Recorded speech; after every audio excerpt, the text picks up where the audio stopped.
Good morning. So today we are discussing a few principles on lid tear repair.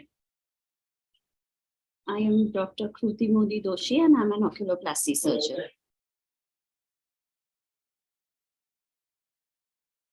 I would like to acknowledge LBPEI from where a lot of my pictures and videos have been taken.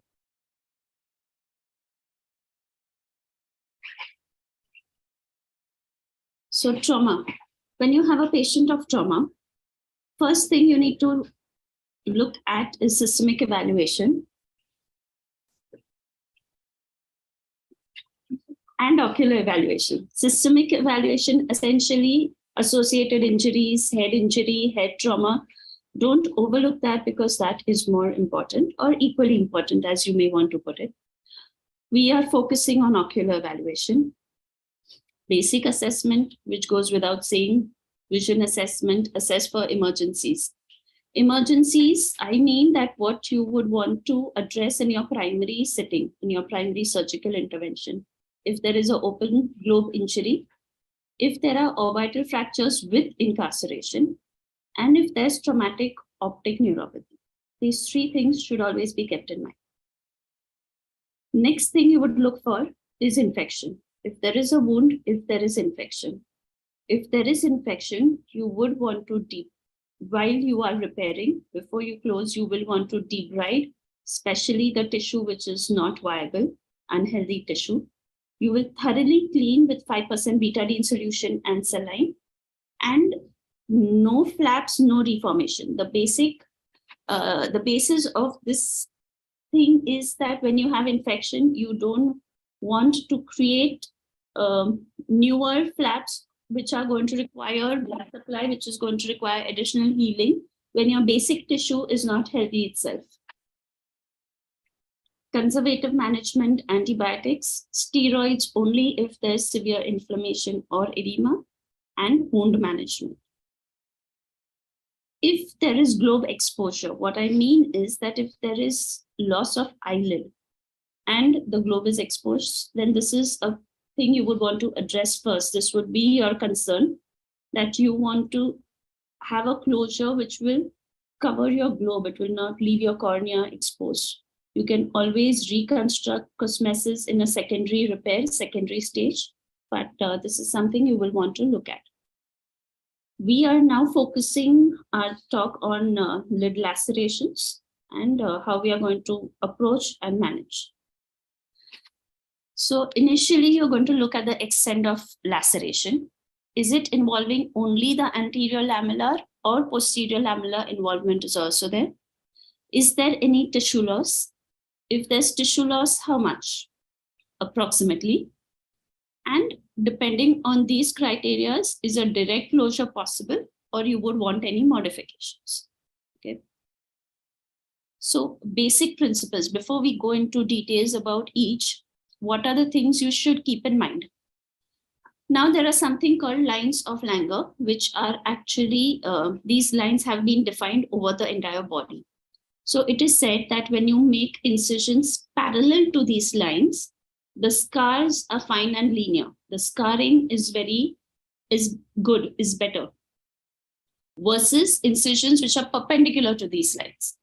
So essentially, this concept also comes to play when you are doing lid surgeries. If you would have noticed, most of our incisions are parallel to the lid margin. They are horizontal. But now when it comes to lid repair, remember, unlike repairing the other subunits of the face, it is best to close the defects with vertically oriented scars, which are perpendicular to these skin tension lines.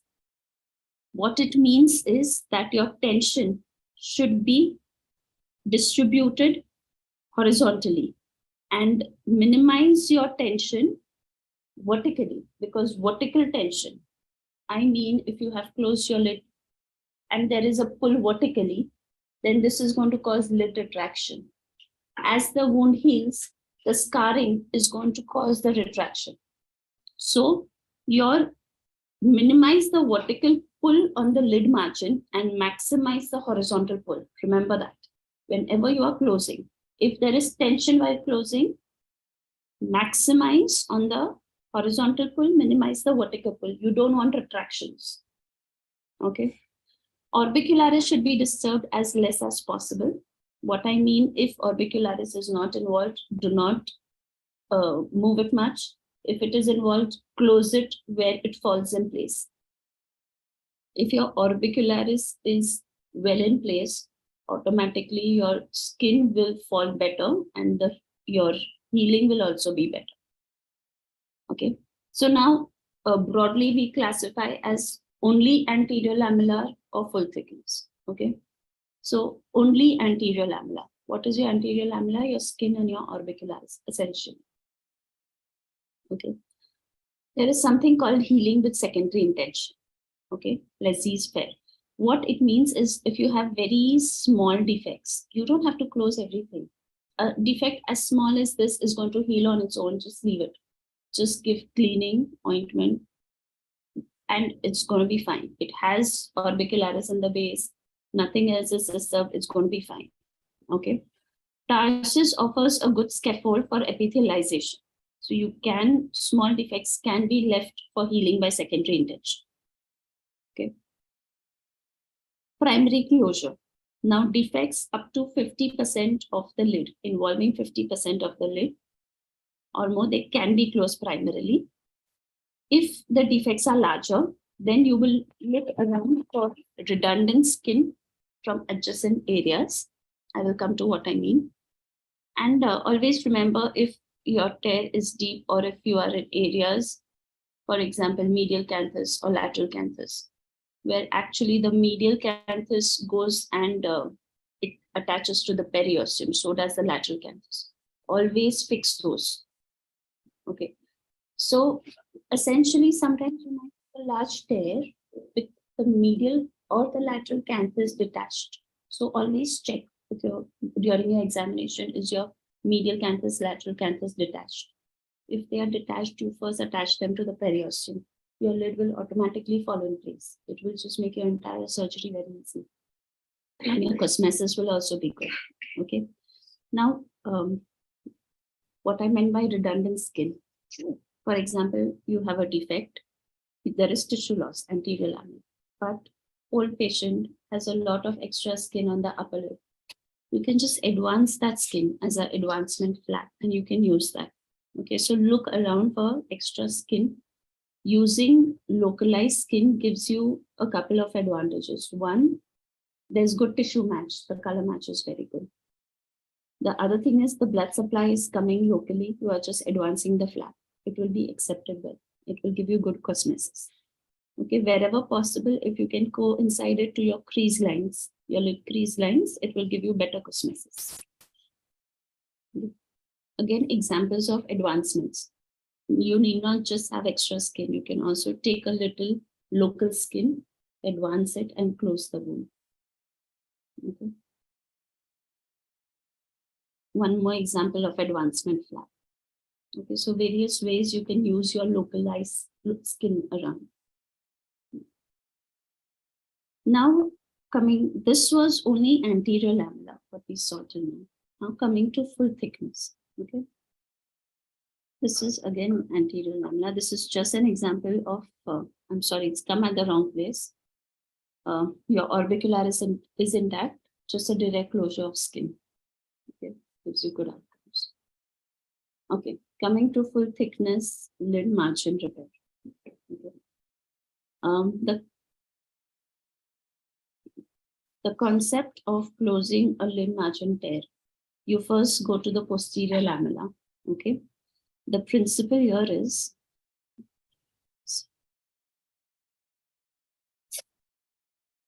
okay.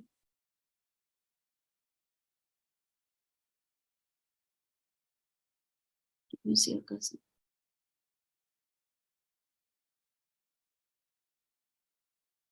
Okay, so you begin. The rule is 3:2. So what Ross you can do is you start at 3.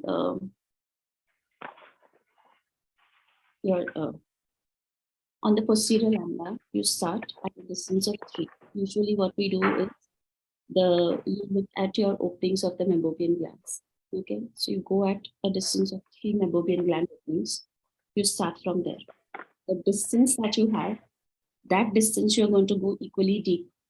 Okay, and you're going to come out in your tarsal plate.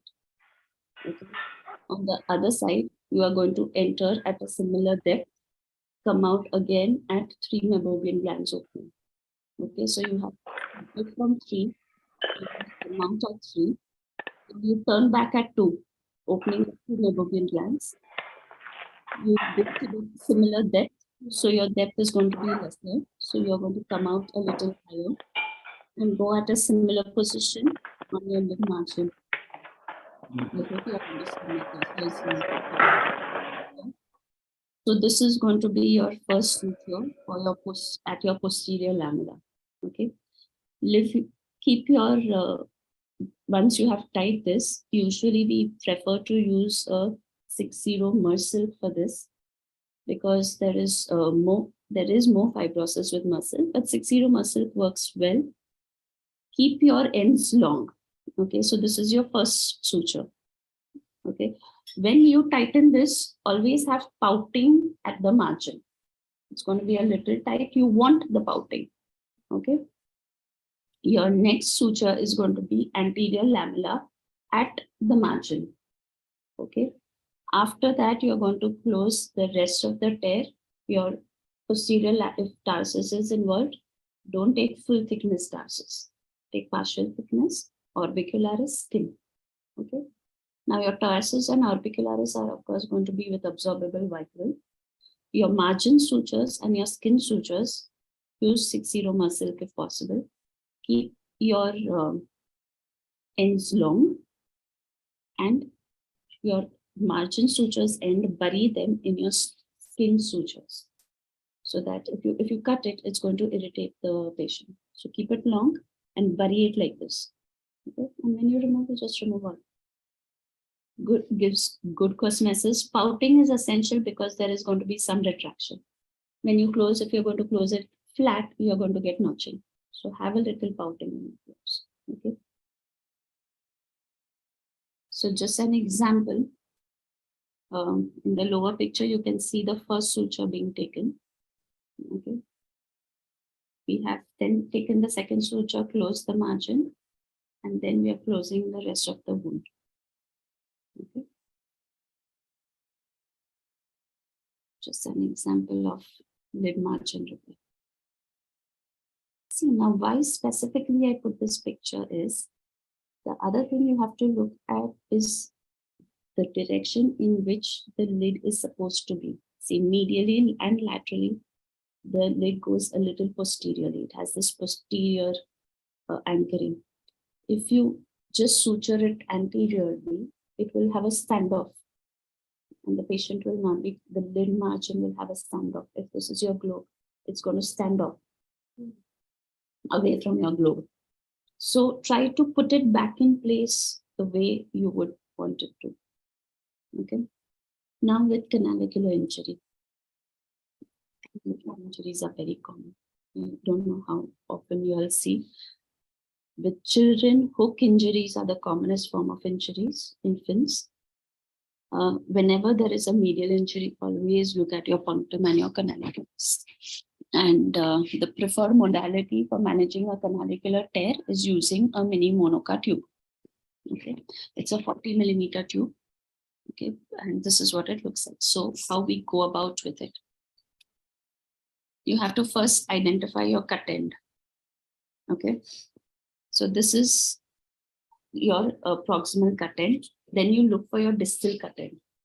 One sec. We'll first go through this video, then we shall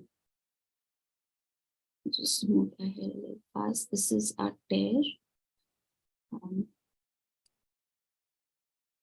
Okay, we are just evaluating the tear yet.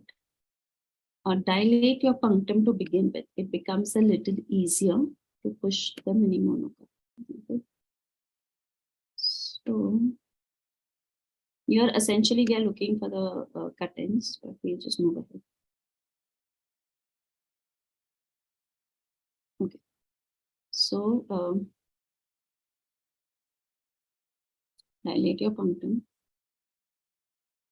Okay, this is very proximal canaliculus, so it's easier. You might have distal canaliculus also, where it is, you really need to look out for the distal end. Okay, you take your tube. Your tube is long, so the end can be shortened depending on where your tear is. And you can cut it slanting in a beveled fashion. It becomes easier to put it. Okay, so here we are introducing the tube.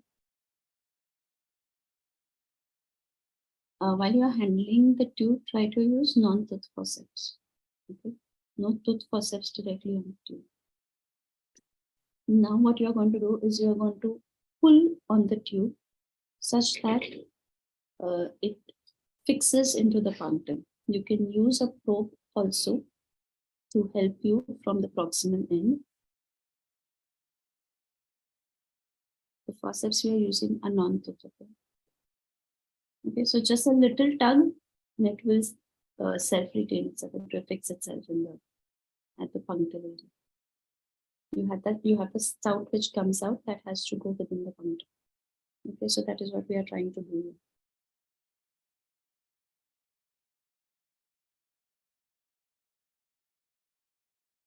See, it's still out. So that needs to go in.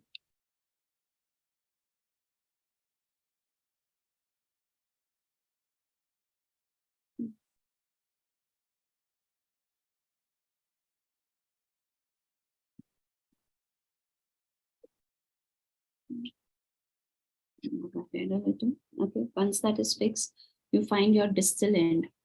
You see that this is pencil. I'll just show you the distal end. Have a look at the distal end, what it looks like.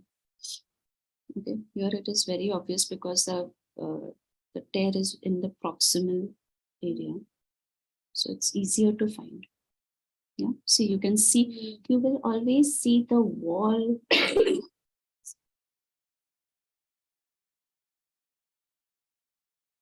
You will always see the wall of the canaliculus. That is how you identify. In the orbicularis, you will not see that well-lined wall. See, you can see this. Okay, so try to find this distal end. In distal tears, if it's difficult to find, just take your time, mop. That is the reason we don't prefer infiltrating the wound, because you want to find the distal end. You don't want to, you don't want your planes to be a little hazy. Okay, so and if you really can't find, what you can also do is you take your dye, blue menthol dye, go through the opposite punctum, go with your canaliculus, go to the common canaliculus, and one sharp push of, don't push it slowly, you will not know. One quick sharp push of the dye and it will spurt out. So it will help you to find. But if you keep on pushing it slowly, you will just not know where it is. It will just flood the whole area. Okay. So you have your beveled end, you put it into the wall. You put it into your canaliculus. Okay. The next important thing is suturing. Okay. I prefer to always take my first suture through the anterior wall of the canaliculus. You've put the tube, you can see the anterior wall. Take Vicryl, 60 Vicryl or 80, whatever. 60 is also fine. And through the anterior wall, proximal and distal ends. Okay, that will hold it well. Then you close your rest of your lid. Okay, see here. Look at this. You see this bite. Okay, look at this. This is your canalicular wall and this is the bite over here, anterior. Okay, and then you close the rest. Removal of the tube, I prefer 3 months. It is said 6 weeks to 3 months. I leave it for 3 months. And it can be easily removed in the OPD. Just take a forceps and you can just hold it at the neck, just pull it. It comes out easily. Now you have a full thickness defect, which is less than 50%. We are now not talking about the canaliculus, okay? Full thickness, this is approximately 50%, involving the lid margin, This one is an infant. Why specifically I have mentioned infant is the healing is better. You can, your flaps work better. So in this, what we have done is a Tenzel's semicircular flap. Okay. Take an incision over there, advance, close your wound, and then close the your incision. Okay. Full thickness, you have to affect more than 50%. Okay. Now over here, there was tissue loss. Okay. So now you have to reform your posterior lamella and your anterior.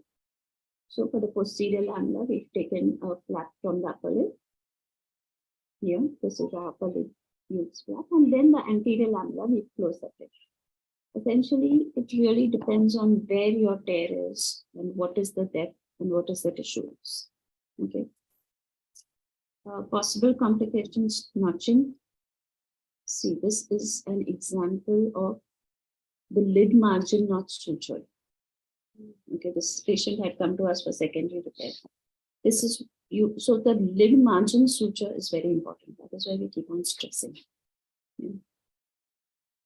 Lagophthalmos. So when there is the vertical pull, it's going to cause lid retraction. It can cause lagophthalmos. Then if there is something like this, you can plan in a second sitting. For this patient, we can plan a skin graft because essentially there's anterior lamellar shortening. Not very common, but it is the same patient, the first picture which I showed, where the lid margin was not sutured. Neither tear was sutured. This was done elsewhere. And the conjunctiva was also, a bite of conjunctiva was also taken in the primary suturing. Okay. So principles of lid reconstruction. Sorry, here it's tumor because this I had made for a.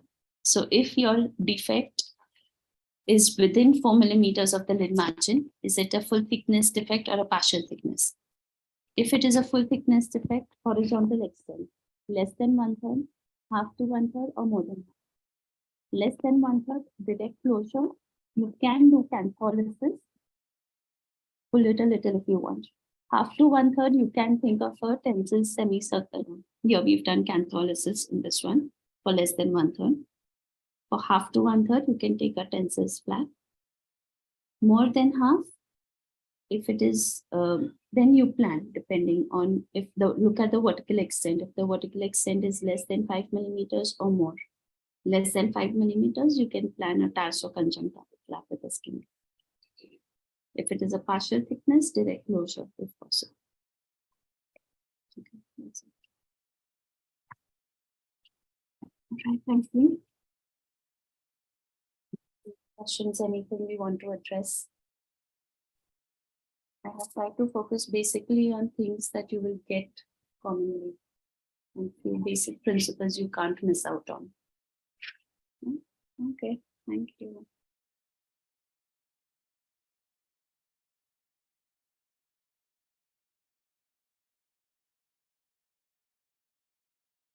Okay. Meeting this.